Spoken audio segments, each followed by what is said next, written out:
Beetlejuice is once again directed by Tim Burton, and it is the sequel that people have been waiting for since 1988. After a family tragedy strikes the Dietz family, they are once again dragged back to the haunted house of old, where now folks, old and new, must face off against the one and only Beetlejuice. Let's kick things off first with the director Tim Burton here. I wouldn't say I'm a big fan of Tim Burton. I don't know a ton of movies that he's done that I'm like overly wowed by. I do respect and acknowledge that it is a quintessential film in the comic book history of Batman, the first one. But then he also does a stinker with the next movie with Batman Returns, unfortunately. And then he has stuff where not directing it necessarily, but definitely had his handprint all over the Nightmare Before Christmas stuff, mixed in with the widely disliked iteration of Charlie and the Chocolate Factory. But something that has always stuck to his name, that has been one of the highest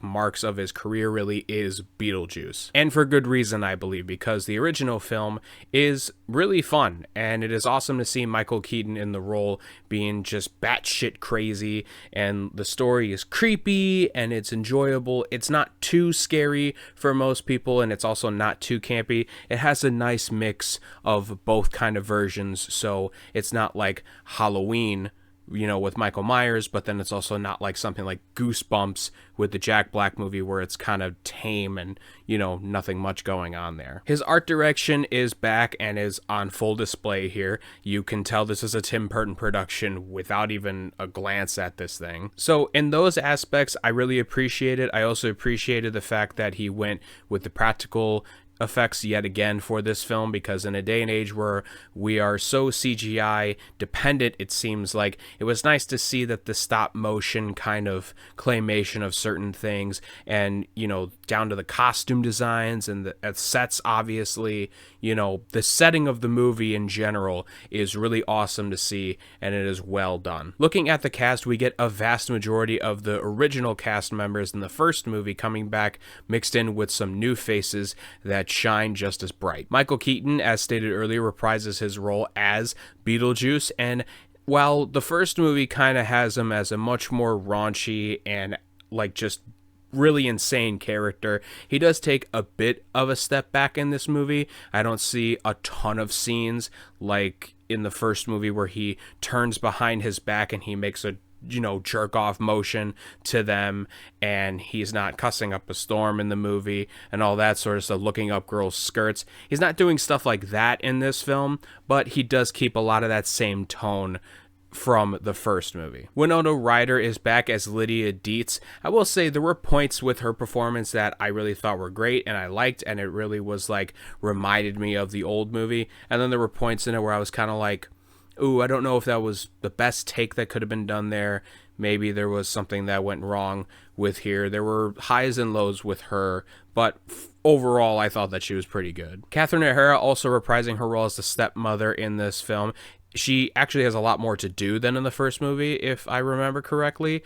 And I thought that she was hilarious. She had some of the better jokes in this film for sure. But let's look at the newer cast members. One of them probably being, if you're looking at it as a more objective standpoint, probably the best performance in the whole movie is Jenna Ortega. And I'm not saying that because she's the new trendy thing to say. And it's oh, you're just saying that because Jenna Ortega is really pretty and all that sort of stuff.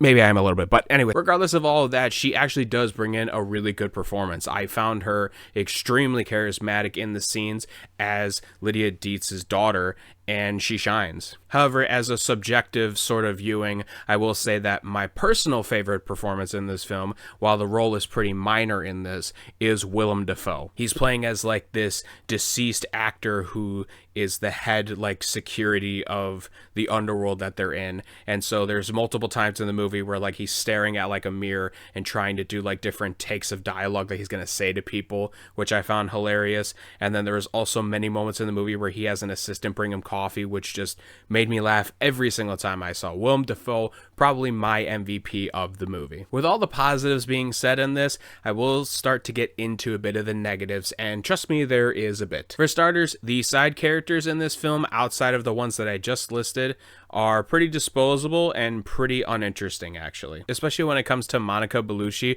who plays Dolores, which is a long-lost lover of Beetlejuice. She has a, pretty, front-facing sort of, attention-grabbing scene in the movie, and also on the poster, too. She's on the bottom, but she's front and center for a reason. So she's supposed to be heralded as, the big sort of, bad in this movie, and at points she does do things, but then halfway through the movie, I kind of forget about her, and she kind of is just really doesn't do much half the time. And I felt the same way about Arthur Conti, who plays Jeremy in this, who ends up becoming a love interest with Jenna Ortega in this film. I thought that the stuff that they did with him was promising and could have gone somewhere, but the resolution was rushed and unsatisfying, to say the least. And I think that's my biggest frustration with Beetlejuice, is that when I was talking with a friend of mine, we both came to the same conclusion of they had two really solid and great ideas, but they couldn't stick to one, and because they couldn't stick to one, they kind of half-assed both stories, and in doing so, it left a lot of moments in this film unsatisfying. And some moments being relationships between certain characters. I thought that Jenna Ortega and Winona Ryder, while they were good in their roles, and the stuff they did was fine, there was a lot left on the table that could have been, brought out. And again, Beetlejuice, while I thought that the performance was really good because Michael Keaton's a great actor, it doesn't hit the level that it could have in 1988. And part of that, I think, is a little bit of the hype machine kind of bringing up this movie again and being like, oh, this is going to be totally great because we haven't seen, this since that time, and, it's going to be really great. And honestly, some movies just don't need sequels, to be frank. Sorry, lighting change. I didn't really like what that was looking like halfway through. And that kind of sucks because I'm not reshooting this. It's almost like I'm ghostly pale, It's almost like maybe this is the afterlife. I'm the ghost here. I don't know. Again, just to reiterate some of the negatives that I had with this is it felt like there was a lot of stuff that they could have done in this film that could have been great if it was fleshed out more and if it was more well thought out and the pacing of it was a bit better, because the first hour of this movie is a bit of a drag to get through. Even though I thought the relationship building was fine, it just felt like that there could have been a little bit more to be done in that first iteration. And like I said, performances were pretty good throughout the entire movie, but character interactions and resolutions with certain characters just didn't really vibe with me. I thought that there was way too much here that really should have been touched up in the script or whatever. It felt like that there was stuff that they wanted to do, but they couldn't commit to it, and they were just at the end of the day, just fuck it, we'll just do it,